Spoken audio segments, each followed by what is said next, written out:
Hello there, welcome to another video. This is going to be a review of this #1 Padme Amidala from the Black Series, and also I'm going to bring in this little issue I've always had, which is this could have, should have, coulda, woulda, shoulda been on the vintage card back, but it wasn't. Actually, it's funny, this is #1 of the line. It came out, I believe it was 2012, maybe 2013. Yeah, it was 2013, and you're going to be sick of hearing me say this if you're a subscriber, but I'm going to say it one last time, or another time, because I doubt it'll be the last. This could have been on a vintage card back. It would have been nice if it was, actually, because in the long term, the packaging was never, inspiring, really, in the Black Series. It's quite nice. It's a new line of figures, but because they were super articulated and 3.75, they should have been on vintage cards, I reckon.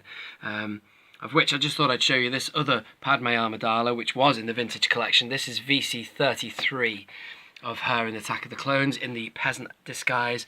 But it would have been cool to have had this figure on a vintage card back with that logo on, of course, but then an appropriate image of her in the Geonosis arena to match it. But it didn't happen. But what I do have here is the figure itself, which I won in a job lot of £22 it cost me. It didn't cost me £11.50 there. That's just obviously what was on the figure when it arrived.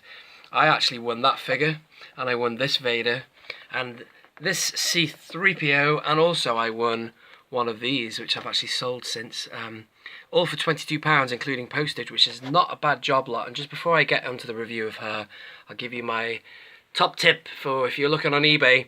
Keep your search extremely specific and you will find some gems like that. I actually put in my search Star Wars, and I find that you can find lots of beautiful deals hidden within eBay, so that's not bad for 4 figures of that quality. He is actually available for £5 a piece now anyway in the Entertainer, but that's not a bad quality. I haven't opened him ever, as you can see.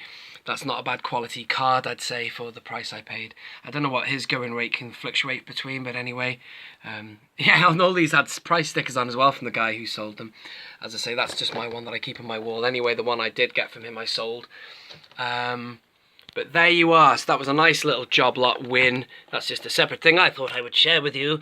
And now I would like to open, because I'm dying to know what she's like loose, this Padme Amidala. But before I do, let's have a closer look at her on the card back.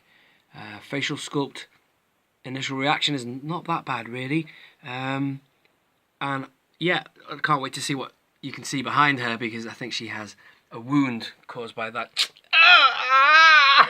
She seems to be on top of things. That scene from the Geonosian arena. Let's get her open, ladies and gentlemen. Boom! And welcome back. And here she is. And what do you reckon? Not a bad likeness at all of Natalie Portman there. He wants to darken Natalie's port, man. If anyone knows Mr. Plinkett, you'll know what I mean. Is the lighting okay to see that? There might be a bit of a shadow cast there. Let me just put some light on there. And it is a nasty wound, by the way. She's obviously quite tough. I mean, the character, Padme Amidala, clearly athletic and tough, and that's probably why Anakin was attracted to her. But she, and a leader, obviously a diplomatic leader, she endures a very nasty wound in that movie. I mean, she gets, yeah, a massive dock-off cat creature scratches her back. And her reaction is pretty minimal when you think about how bad that might have been. Painful it was, but obviously it's just a movie.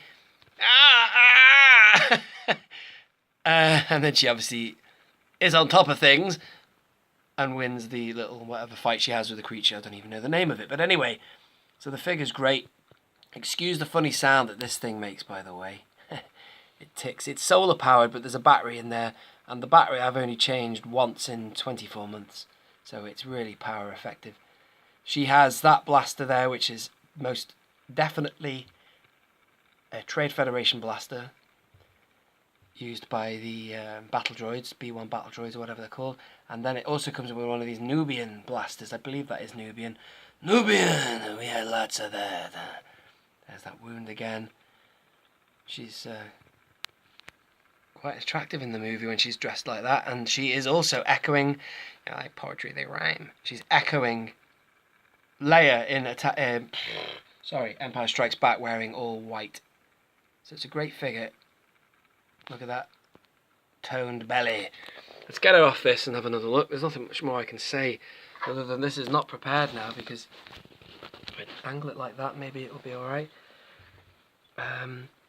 All the usual articulations, ball jointed elbows, shoulders, ball jointed head, swivel wrists. Is that a ball jointed waist as well? Yeah, it is. Nice attention to detail there. The only thing I didn't like, by the way, if there's going to be a criticism, it's that joint there. Can you see it? The colour of the joint is not the same as the skin, which does sometimes happen with flesh tones. So, anyway, obviously they didn't paint that bit. And ball jointed knees and ball jointed ankles, so classic vintage collection articulation. There is a gun holster there.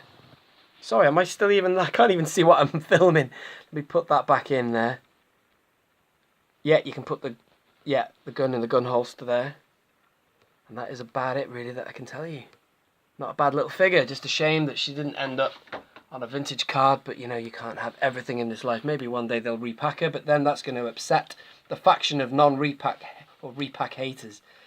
But, you know, it did have potential to be an awesome alternate vintage collection Attack of the Clones Padme, because there's only the one, the peasant that you saw before.